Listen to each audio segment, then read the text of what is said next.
guys, my name is Shay and welcome to my channel. Our favorite shows are finally back and it feels so good. Today I'll be reviewing Legacies Season 3, Episode 1, We're Not Worthy. Don't forget to like, comment, and subscribe. Let's get it. The episode starts off with Raphael in Landon's room and both Hope and Landon are still unconscious. It flashes to the cemetery and Landon is narrating, saying a message to Hope that he's sorry it came to this and that he wishes he could be by her side as he says his final goodbye. He also says he's sad his life is cut short, but she taught him to live life to the fullest. He says if he could go out doing this one good thing, then it will all be worth it. He proclaims his love for her as he's walking to the pearly gates, and the necromancer stops him and asks where is he going. Alaric and the Salvatore students are having a meeting in the morning. Alyssa interrupts him and talks badly about Josie, and she also mentions where is Hope. Alaric says that Hope is just taking some time for herself. Wade asks how is his boy Landon doing, and he's so cute. And Alaric says that he will stop at nothing until he gets Landon back. Caleb asks what are they supposed to do, and Alaric says that they will have a chance to be teenagers for once and not have to worry about fighting monsters and saving people. MG, who is the president of the Student Activities Committee, he informs the students that they will be having their first Salvatore Field Day. MG is super ecstatic. MG is one of those characters that you just can't help but love him. He's so pure. And I just love him so much. Alaric and Lizzie are talking, and she is not excited about the field day. Alaric tells her that he wants her to look out for Josie. Lizzie says that she doesn't want to resort back to her mean girl ways to persuade people at the school to forgive and forget what Josie did. Josie is carrying a handful of balls, and Alyssa does a spell that ties her shoelaces together and she trips. Both Alaric and Lizzie see this, and Lizzie changes her mind and uses that as fuel to get back at Alyssa. And I even saw something on Twitter just recently saying that how if both Alaric and Lizzie saw that, more so Alaric, why didn't he do anything? Why didn't he condemn Alyssa or, tell her off or just anything like that, or check to see how Josie was doing? Like, like somebody said, like, what parent sees their child getting picked on and does nothing? That's just funny, but okay. Chad comes back to the crib because he forgets his earphones. He sees the necromancer's cape and he tries it on and impersonates him. It was a really spot on impression, I must admit, because the necromancer is totally extra. There's a figure that comes out of the pit and it reveals to be Nimue, the lady of the lake. Chad and Nimue introduce themselves and she asks for his help if he is worthy, and they leave. Alaric and Raphael are talking and he tells them to just keep it between them that Hope is unconscious. He leaves and goes to confront the necromancer to get some answers, and Raphael tries to stop him. The necromancer with Landon barges into the Salvatore school.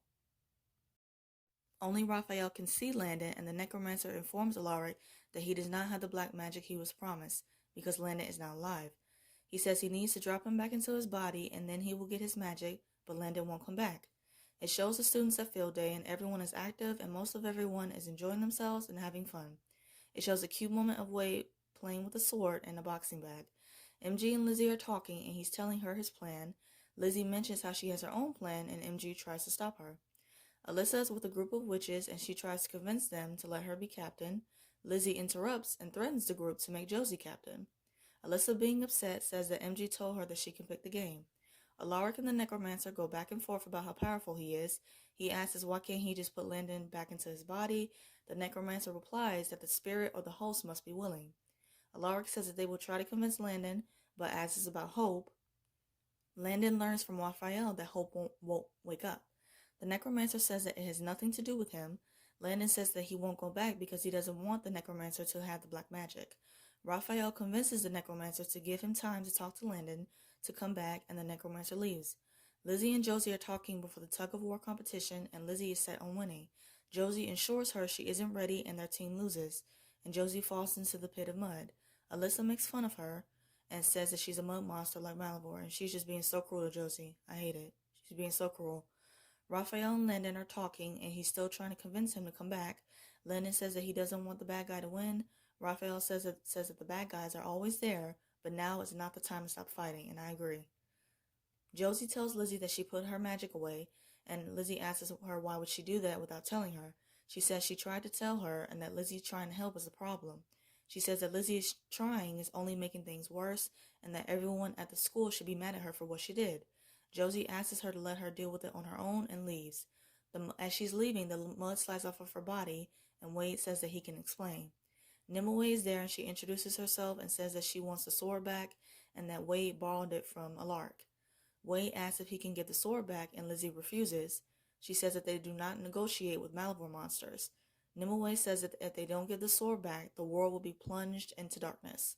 Caleb chuckles for a moment and it's so hilarious. MG says that they have been through that many times before and that a monster shows up. Lizzie says that he shouldn't give Nimue the sword back and MG can't control it and the sword flies into a rock. There is thunder and the clouds become red and Nimue tells them the challenge has begun and that only the worthy will win. Caleb asks Nimue what the monster is and she informs them of the Green Knight. The Green Knight moves very slowly. The Green Knight is the sword's rightful owner and only a worthy challenger can defeat him. She tells a group of students that if they value their lives and don't believe that they are capable to leave. A group of students literally start running and Lizzie, MG, Josie, Caleb, Jed, Wade, and Alyssa stay. Pedro shows up and says that he belongs there. Pedro is so adorable. Jed says that killing monsters is what they do and Alyssa mentions how hot he is. It was a funny moment because Josie looked disgusted and so did I watching. More so disgusted at Alyssa, not Jed. Jed activates his wolf side and charges it at the Green Knight, and he smacks Jed so hard, like Jed went flying, and Pedro takes off. Alyssa asks who is going to be the challenger. Landon and Raphael are talking about Hope. Landon says that Hope would do the same thing and sacrifice herself, and now it is his turn to do the same. Raphael refuses and says that it is his turn.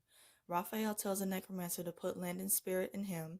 Alaric goes to talk to Hope about how she will have to grieve when she wakes up and that he would never wish that on her or anyone else because if anybody can relate, it's Alaric. He mentions how Landon and they all need her. Back at the field, they each try to figure out who's worthy of defeating the Green Knight. Alyssa says that Josie should be the one who is worthy. Lizzie snaps back at Alyssa and calls her a murderer and that her parents aren't here to see what she's become. Alyssa says that if that's how she really feels about her, then she doesn't belong there, and leaves. Josie mentions how Alyssa is right and that she has to be the one who's worthy. Lizzie refuses because she doesn't want her to do it. But Josie says that everyone wished their own lives to get her back from the darkness and she wants to make sure that it was worth it. Lizzie tells her that she won't let her do it alone and they work together to pull the sword out. They both struggle and can't release the sword. Nimue says that only a worthy champion may wield the sword. Landon tells Raphael that he can't do this. The necromancer says that Landon doesn't get to have a vote. The doorbell rings and Chad shows up and lets the necromancer know what is going on with Nimue, that they need a champion at the field to defeat the Green Knight. And he asks about where Hope is and the necromancer says that she's a little bit unoccupied right now. Lizzie asks about Hope and MG says that she is not coming. MG gives a very inspiring speech about them coming together to make her proud and to save the day like she always does. He asks them to believe in him half as much as he believes in them, and that they will get through this. Nimue and Lizzie have different ideas of what worthy means. MG says that they are worthy and that they just have to prove it. MG tells Caleb, Jed, and Wade to grab some rope and try to slow down the Green Knight. He also tells Lizzie and Josie to protect the sword. MG punches the Green Knight. Raphael shows up. Raphael shows Landon Hope lying in bed and he says that she is waiting on him. He also says to him that if he doesn't come back, then she doesn't come back. Raphael mentions how he will get Landon to come back if it has to be Landon himself or him as Landon. Caleb, Jed, and Wade are using their strength to slow down the Green Knight. Josie tells Lizzie some spells, and that works, but only for a little bit for the Green Knight. MG knocks off the Green Knight's mask and he punches him. Raphael shows up, helps MG, and he wields the sword and stabs the Green Knight. The Green Knight falls to the ground, the clouds become clear, and the Green Knight turns into ashes. Raphael helps Nimue up and he offers her the sword back, and she says that it is his to keep and that he is the descendant of Arthur. Nimue leaves and MG says to the group, "I told you so. I told y'all we was worthy." And Lizzie asks where has Raphael been. Landon comes into his room and caresses Hope's cheek. He kisses her and she wakes up. They embrace and it's a really, really sweet moment for Handon. MG is putting up a poster and he's walking where he sees what looks like muddy footprints. He looks worried and he becomes relieved when he learns that it's Lizzie. He comes into her room to sit down and she apologizes for ruining his field day. He says that he cared about the field day, but he cares about her more. Oh, and that line, it just really did it for my Mizzy Stan Heard. Oh, they are so soft and honest with each other. Lizzie replies how she knows he cares about her, whether it's the old her or the work in progress her, and that it means a lot. She asks where's Alyssa, and MG tells her she left. MG mentions how he will bring her back, and Lizzie replies that if anyone can do that, it's him. She gives him the superhero name, the Unifier. MG tells her how his powers are telling him that Lizzie needs to check on Josie, and Lizzie says that she's already one step ahead. Josie and Alaric are talking, and she tells him how Lizzie thinks that she should go and stay with Caroline and help her. She tells Alaric how she doesn't want him to think he can't help her. Alaric mentions how he needs to learn to let go. Landon and Hope are in bed talking about everything. She asks him what made him to decide to come back, and he replies that he knew that she would kick his ghost ass if he didn't, and that's facts. Lyndon mentions how him and Raphael made a pledge to wake up and fight the bad guys. Hope says she doesn't want to be that far away from him again. They make out, and Raphael interrupts, and Hope leaves. Landon says that this better be good, and Raphael says that he must kneel in the presence of a king, and I know that's right. I know that's right. Chad and Alyssa are walking, and they mention how they want to start over and go somewhere else. Chad says that he wants to make something of his life and go back to the palace and make manager. Alyssa wishes him good luck, and Chad barfs and passes out and dies. Alyssa goes back to the crypt, and she says that because her and Chad were linked, she asks if she is going to die next. The necromancer says that she does not have to worry, but only if she agrees to give herself back over to him and to be his eternal acolyte. The episode ends with the necromancer asking Alyssa what is she going to choose. So to end this video, I'm going to do 3 quick things. First, just my quick thoughts on the episode. Was really good. It definitely kept me laughing the entire show, and this was a light episode and I enjoyed it. Second, my thoughts on the next week's promo. It looks really, really, really good and I'm excited. Third, I'm going to do a quick rapid fire of the episode, so here we go. My favorite scene, definitely my guy Raphael showing up and just saving everybody. I love that moment, and he deserved to shine. Favorite duo, hands down Mizzy. Their scenes together are always my favorite, and I love them so much. Favorite quote by the hilarious Caleb. Okay, Game of Thrones, we get it. That made me laugh so hard. Favorite look, I would say Lizzie. I just really love her hair and the ponytail this episode. And I would say my WTF moment, pretty much just Alyssa being mean and making fun of and humiliating Josie. Like, yes, like Lizzie said, Josie messed up and murdered Alyssa, but no one is perfect. I hope you guys enjoyed this review of Legacies. I'm very happy that the show is back. Let's keep the conversation going and let me know your thoughts in the comments.